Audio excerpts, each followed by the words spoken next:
తూర్పుగోదావరి జిల్లా నిడదవోలు నియోజకవర్గం Congress party coordinator Medavarapu భద్రంధర ఆధ్వర్యంలో నిడదవోలు మండలంలో కలవచర్ల గ్రామంలో ఉపాధి హామీ కూలీలతో సమావేశమయ్యారు. భద్రంధర మాట్లాడుతూ గత 2005లో అప్పటి యూపీఏ ప్రభుత్వం ఆధ్వర్యంలో జీవనోపాధి లేక ప్రజలు వలసలు వెళ్తుంటే వారికి పని కల్పించాలి అని పథకాన్ని ప్రవేశపెట్టారని, అలాంటి పథకాన్ని నిర్మూలించాలి అనే కుట్రతో కేంద్ర ప్రభుత్వం ఉంది అని ఆరోపించారు. మహాత్మా గాంధీ పేరుతో ఉన్న పథకానికి రామ్జీ అని పెట్టడం మహాత్మా గాంధీని అవమానించడమే అని అన్నారు. ఈ కార్యక్రమంలో రాష్ట్ర కార్యవర్గ సభ్యులు చిన్న మురళీకృష్ణ, యోజన కాంగ్రెస్ అధ్యక్షుడు షేక్ బషీర్, జిల్లా ఎస్టీ విభాగం అధ్యక్షులు బండి అభిషక్తులు పాల్గొన్నారు. నా పేరు మేడవరపు భద్రంధర, కోఆర్డినేటర్ నిడదవోలు నియోజకవర్గం, తూర్పుగోదావరి జిల్లా.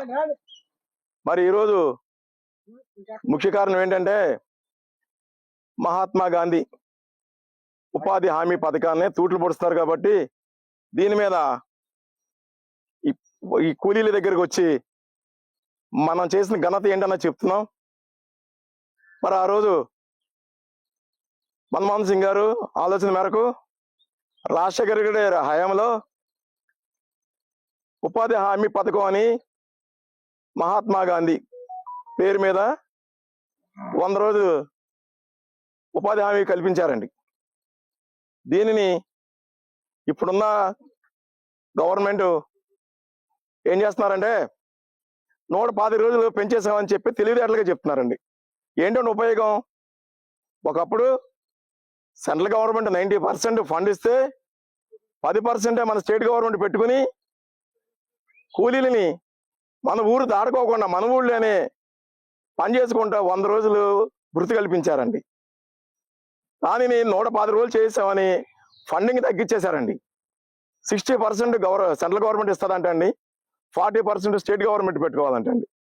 ఇప్పటికే కూటమి గవర్నమెంట్ ఒక చోట రోడ్లు అయితే ఒక చోట రోడ్లు వేయట్లేదు, ఒక చోట పథకాలు ఇస్తుంటే ఒక చోట పథకాలు ఇవ్వట్లేదు. ఇప్పుడు 2 సంవత్సరాల కాలమైనా కానీ కొత్త పెన్షన్ కానీ ఇవ్వట్లేదు. అలాంటి గవర్నమెంట్ ఇప్పుడు 40% 5,000 కోట్లు సంవత్సరానికి ఇవ్వాలంటే ఎక్కడి నుంచి తెచ్చిస్తుందండి. అందుకని ఈ పథకాన్ని పూర్తిగా మాఫీ చేసేయాలి, పేద ప్రజలు పొట్టగొట్టాలి అనే ఒక దురుద్దేశం మీద ఈ కేంద్ర గవర్నమెంట్ ఇలా తీసుకొస్తుందండి.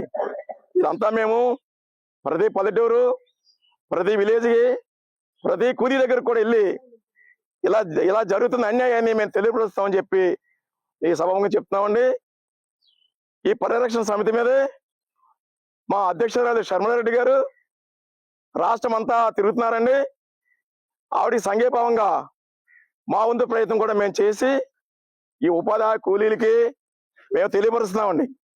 ఇకనైనా కుంటి సాకులు ఆపి పేద ప్రజలకి 4 ఏళ్ళు నోట్లోకి వెళ్ళేలాగా, 4 ముద్దలు తినేలాగా మీరు ఫండింగ్ ఆపుకోకుండా ఎప్పటికప్పుడు ఇస్తారని చెప్పి మేము కాంగ్రెస్ పార్టీ తరఫున గట్టిగా డిమాండ్ చేస్తామండి. జై కాంగ్రెస్, జై కాంగ్రెస్, జై కాంగ్రెస్.